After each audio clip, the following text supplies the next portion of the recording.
Tu peux te décaler à droite et me dire ta gauche. Ouais, pardon. Je sais qu'il faut te parler simplement, Jean-Marc. Mais tu sais, le plus simple, le plus efficace.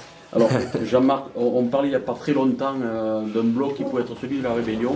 Ça a bien commencé avec un match victorieux à Rouen. Dans la foulée, un succès contre Agen ici. Une défaite à Provence, mais ça pourrait continuer à être le bloc de la Rébellion si vous confirmiez contre Nevers. C'est, je suppose, l'objectif. Complètement. On serait à 3 sur 4 si on menait à battre Nevers. Et un dernier déplacement de Mont-de-Marsan qui pourrait, pourquoi pas, nous faire passer à 4 sur 5. Alors, bien sûr, c'est un bloc qui était plutôt annoncé difficile et qui, dès le départ avec la victoire à Rouen, à l'extérieur, et la concrétisation derrière, validé une victoire contre Agen, nous a permis de faire un bon début de bloc. Donc oui, bien sûr, le match de Nevers est important. C'est le dernier aussi de l'année civile chez nous. Et si on veut encore y rajouter des paramètres, c'est un concurrent direct aujourd'hui puisqu'ils sont en bas de tableau et qu'on est, je crois, à 3 points d'écart. Donc il a une réelle importance et j'ai envie de dire presque capital ou décisif pour la suite. Ils vous ont privé de demi-finale la saison dernière, Nevers. Alors, vous êtes parti revanchard? Alors, nous, oui, les joueurs aussi. Bien sûr, le groupe a changé, donc certains qui étaient l'année dernière là n'y sont plus. Mais on n'oublie pas non plus qu'on aurait peut-être aussi pu gagner avant le quart de finale sur le dernier match chez eux, si certains voyants étaient plus verts que rouges. Et surtout, ça nous aurait permis sûrement de faire un quart de finale à la maison. Et le match aurait été peut-être différent. Donc oui, il y a quand même un côté amertume un petit peu de ce match, de ces 2 matchs de la saison passée. Mais on est recommencé avec des effectifs différents pour les 2 équipes et surtout, on a surtout aujourd'hui envie de bien finir ici. Le match d'Agen et le match de Rouen nous ont remis dans les clous, autant sur l'état d'esprit que sur les contenus. On ne parle pas de Provence, mais moi j'ai envie de revenir sur notre première mi-temps de Provence où il y a eu beaucoup de contenu et des occasions de marquer qu'on n'a pas eu, enfin qu'on n'a pas concrétisé, mais voilà, donc je crois qu'on est sur la bonne voie et je suis très confiant pour le match de vendredi. Alors justement, tu parles de Provence. Ce match-là a semble-t-il confirmé le renouveau carcassonnais. On a eu beaucoup d'actions positives, même s'il manquait que la concrétisation. Mais on a semblé retrouver une équipe carcassonnaise qui développe du jeu, qui prend des risques et qui réussit un peu plus que ce qu'il faisait jusqu'à présent. Je parlerai notamment des 3 quarts que tu entraînes particulièrement. Mais c'est vrai qu'on a vu des 3 quarts un peu plus incisifs qui se trouvaient davantage. Malheureusement, il y a quelques petits accros sur le dernier geste qui font que malheureusement. Mais sinon, c'est peut-être le match où il y a eu le plus de consistance. Ouais, c'est pour ça que j'y suis revenu, je suis complètement d'accord. On a changé un petit peu le fusil d'épaule avant le début de ce bloc, où on avait dit qu'on allait un petit peu réduire notre jeu pour essayer de se rassurer et faire des choses un peu plus simples. On l'a bien fait contre Rouen, on l'a bien fait contre Agen, et du coup on a rechangé un petit peu en donnant un petit peu plus de liberté à notre jeu et aux joueurs. Et c'est vrai que le contenu de la première mi-temps en Provence nous a permis de voir qu'on était capable aussi de se faire des passes. Mais c'est dommage qu'avec autant d'occasions, notamment la dernière en fin de première mi-temps et le ballon manqué à 3 mètres de la ligne, nous ait pas permis de passer devant la mi-temps. Ça aurait, concrétisé ce contenu positif et de peut-être aborder la deuxième mi-temps différemment et d'envisager notre résultat à Provence. Mais c'est vrai que pour revenir à la question, on a bien évolué sur notre jeu, il y a un peu plus de confiance et aujourd'hui les joueurs se trouvent un peu plus. Alors on a aussi une stabilité dans la composition d'équipe, notamment derrière. Voilà, donc il y a tout ça qui fait qu'on a envie de concrétiser parce que maintenant il faut se créer des occasions bien sûr, mais l'idéal c'est quand même d'aller derrière la ligne. Aujourd'hui, vendredi dernier on n'y est pas allé. Ça serait bien qu'on y aille 2 fois plus contre Nevers. Avec le budget qu'ils ont, j'imagine qu'ils espéraient mieux que ce qu'ils font aujourd'hui comme résultat. On se ressemble, mais on n'a quand même pas le même budget. C'est quand même un point important. Mais ils ont les entraîneurs qui coûtent moins cher. Mais ils ont des entraîneurs qui coûtent moins cher. C'est vrai, surtout sur les 3 quarts. Je dit que je ne ferais pas le coup. On ne peut pas s'en empêcher. Alors, Sur ce bloc-là, on en est à un essai sur 3 matchs. Est-ce que c'est pas quelque chose qui vous inquiète quand même? Si, complètement. Et c'est un constat qu'on a fait aussi. C'est ce que disait Pierre un petit peu. On a, depuis le match de Provence, régulé un petit peu notre jeu, où il y a eu un peu plus d'initiative, un peu plus de contenu, de consistance dans notre jeu, notamment sur le jeu des 3 quarts.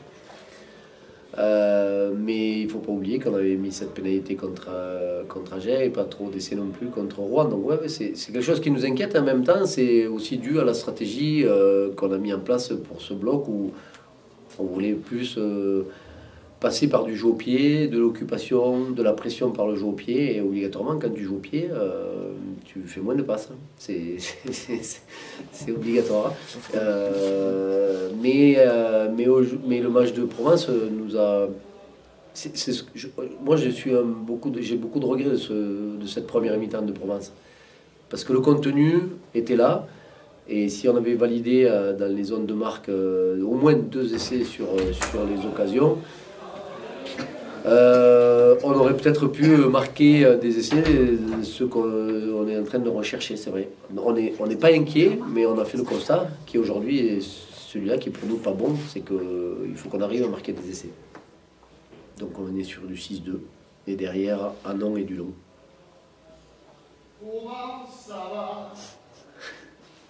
Et Serras. Au champ.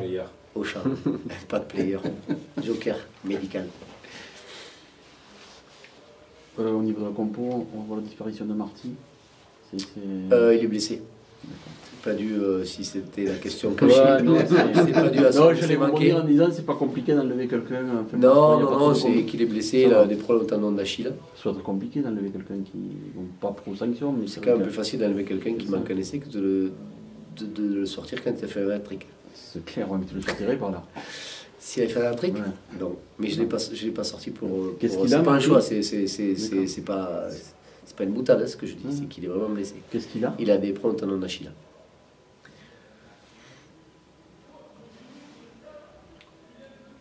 À certains moments, on parlait d'un renfort pour les 3/4. Oui, c'est toujours d'actualité, mais l'imprimeur est en retard sur nous.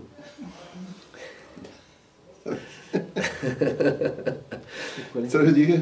Pourquoi l'imprimeur? Ouais. Ça vient pas, le papier n'est pas sorti. Ah. Mais alors aussi en troisième ligne, il risque de se poser le problème de méca. Ouais, on est en recherche d'un joueur supplémentaire derrière pour essayer d'avoir des joueurs en plus. Et on recherche d'un joker médical sur Simon Meka qui se fait opérer lundi. Et qui en aura au moins pour 4 mois. Et qui, comme un partenaire au CO, va être pris en charge par le Castres Olympique. Et après on verra, mais il y a au moins 4 mois de disponibilité. Donc il faut un joker médical et on va le sûrement prendre au poste numéro 8. Ça fait 3 fois que les lignes 3/4 sont reconduites sur 3 matchs de suite. Est-ce que ça vous met en confiance? C'est plus facile, oui, de travailler dans la continuité. Après, c'est réducteur de parler. Enfin, bien sûr, on parle de ceux qui jouent et voilà. Après, on est un groupe. Il n'y a pas que 23 joueurs. On a chacun notre rôle à jouer. Pour l'avoir vécu l'année dernière à Castres, où j'étais dans un rôle où au final j'étais plus partenaire d'entraînement que joueur. Mais à la sortie, tu fais une finale championnat de France aussi parce que les mecs qui étaient hors groupe ont fait leur rôle, ont travaillé à l'entraînement, ont fait travailler les mecs qui jouaient et tout le monde travaillait en synergie et ensemble. Aujourd'hui, il faut que nous on soit dans cet aspect-là. Alors forcément, ça aide pour trouver un peu de lien sur le terrain et c'est peut-être aussi le fait qu'il y ait peut-être eu un peu plus de jeux à Aix que ce qu'il y a eu depuis quelques temps. Après, si demain on fait un match de merde, tu vas me dire, ça sert à rien de vous rajouter, de vous remettre les mêmes, tu vois. Mais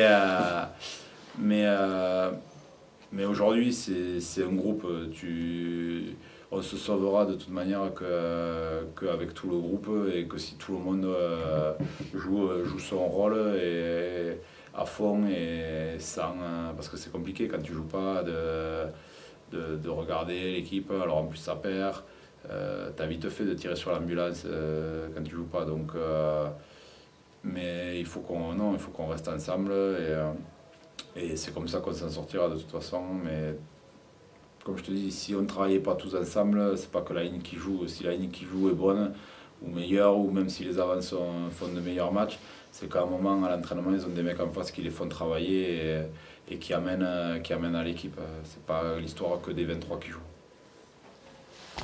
Bien sûr que c'est toujours un honneur et un privilège d'avoir la confiance des coachs et que les coachs t'attribuent ce rôle de capitaine. Après, ça ne modifie pas mon rôle dans l'équipe et ce que j'essayais d'amener au quotidien. Donc voilà, c'est juste que ça me met peut-être un peu plus de charge. J'essaie d'échanger un peu plus, encore plus qu'avec les coachs et avec les joueurs que ce que je pouvais faire.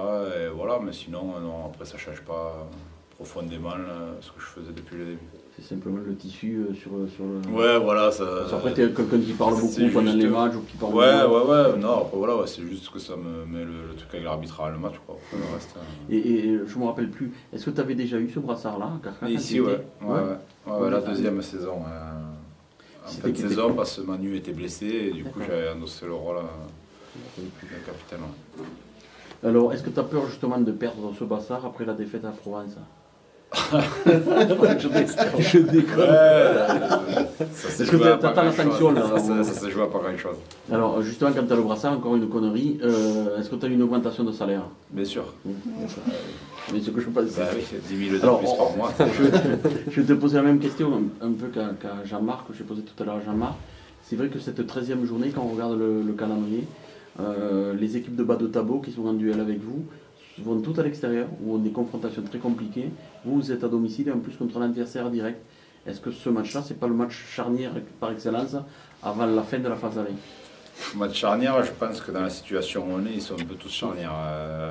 Donc voilà, mais après, oui, on reçoit Nevers, donc tu les mets concurrents avec nous, mais c'est quand même une équipe costaud. Je pense qu'ils ont les moyens de voir plus haut que leur classement actuel. Donc nous, ça va être un très gros match. Ils ont de gros physiques. On va jouer sur un terrain gras. Ça va être une grosse bataille. Et nous, voilà, on sait ce qu'on a à faire. On sait où on veut aller. On sait que tous les matchs sont importants, que tous les points vont compter. Donc nous, il faut qu'on fasse un gros match, qu'on y mette tous les ingrédients et pour sortir vainqueur de ce duel, quoi. Mais après, dire que c'est un match charnière, je te dis, actuellement, ils sont un peu tous charnières. Celui que tu perds, il va te faire mal. Celui que tu gagnes, il te met pas de l'air, mais tu respires un peu mieux. Enfin voilà, c'est complet. Il peut te permettre, celui-là, de passer au 10e rang? Ouais, mais alors le classement, je regarde plus les points que le classement. Le classement, je m'en fous un peu. Ce qui m'intéresse, c'est plus le nombre de points qu'ont les concurrents directs avec nous. Et force est de constater que c'est très très serré en Pro D2. Du premier relégable jusqu'au 8e, ça se tient à un match, quoi. Donc, ouais, t'as quoi? T'as 5 points, 6 points, c'est pas fou, quoi. T'as 2 matchs, même pas. Donc. Le classement, il est pas, enfin, il te sort pas de la merde, donc voilà, il faut qu'on continue à prendre nos points et pour compter que sur nous-mêmes. Voilà, ce qui serait terrible, ça serait d'en arriver à compter sur les défaites des concurrents, mais on veut compter que sur nous-mêmes et on va se battre pour ça. Puis un jour on te propose le top 14, donc mais là tu y vas parce que c'est le moment et ça se représentera peut-être pas. Et voilà, et en fait ma carrière elle s'est faite comme ça et je suis en bonus plus aujourd'hui, quoi. C'est déjà, enfin, quand j'ai commencé à jouer en première à Roche, avec les copains on se disait putain, si on arrive à jouer jusqu'à 30 ans, ça sera énorme, ça serait dingue d'arriver à faire une carrière de 10 ans, de trucs. J'en ai 35 aujourd'hui, j'y suis encore, j'ai toujours autant envie de m'entraîner, de jouer, donc voilà, c'est du bonus j'ai envie de passer du bon moment sur le terrain, en dehors, dans le vestiaire, profiter de tous les instants, même les trajets en bus, je prends du plaisir, alors qu'à une époque j'en avais marre. Et maintenant, même, tu vois, je prends du plaisir, enfin, je profite de ces moments de jouer aux cartes, de parler avec les mecs. voilà, donc ma carrière elle se résume à ça en fait, aux opportunités que j'ai pu avoir et j'ai jamais projeté quoi que ce soit en fait. J'ai pris ce que je pouvais prendre et ça s'est plutôt bien passé, donc on continue comme ça. Vous êtes revenu à un jeu plus restrictif, avec beaucoup de jeux d'occupation, ça s'avérait payant. Le dernier match à Provence, ça a été peut-être celui où on a vu le plus d'initiatives, vous avez créé le plus peut-être, mais vous avez eu certes beaucoup de déchets, Ouais. mais c'est peut-être le match où vous avez eu le plus d'intention et le plus de réalisation. Ouais, ça c'est un truc que tu perçois aussi. Ouais, bien sûr, le match de Aix est très frustrant par rapport à ça en fait. On voit Grig à un moment percé. On perce, on franchit, on se met des occasions, on fait des lancements qu'on avait ciblés, qui nous ont permis de franchir. Et au final, on ne marque pas. Donc tu vois, quand je te parle de petits détails, mais qui du coup te frustrent et t'empêchent aussi de t'épanouir et de respirer, et à un moment d'avoir le bon truc au bon moment. Tu parlais tout à l'heure de l'action avec Max. Je suis pas sûr que si on soit, enfin je suis même certain que si on est en pleine confiance et que tout va bien, il marque 100 fois l'essai. Sauf que là, bim, un en avant qui te sort de nulle part, tu sais pas pourquoi, c'est comme ça. T'es pas bien, t'es pressé, t'es un peu sous pression, tu joues le ballon avant de l'avoir et tu fais un en avant ou tu fais un en avant de passe ou sur des actions que tu as fait 100 000 fois et que où t'as pas fait l'en avant, là tu le fais. Enfin, c'est des petits trucs, voilà, c'est des petits détails qui aujourd'hui nous coûtent cher. Après, c'est ce qu'on s'est dit un peu à la fin du match de Aix, c'est qu'à un moment, voilà, on a eu des intentions, il ne faut pas tout jeter non plus. Il faut qu'on arrive à garder ça, mais il faut qu'on soit plus tueur et qu'on finisse et qu'on concrétise quand on a l'occasion. Aujourd'hui, c'est vraiment ce qui nous manque. Il faut qu'on arrive à... Voilà, si à Aix, je pense si on marque 1 ou 2 essais sur de toutes les actions qu'on a, on ressort plein de confiance. Là, tu vois, et bien, du coup, ça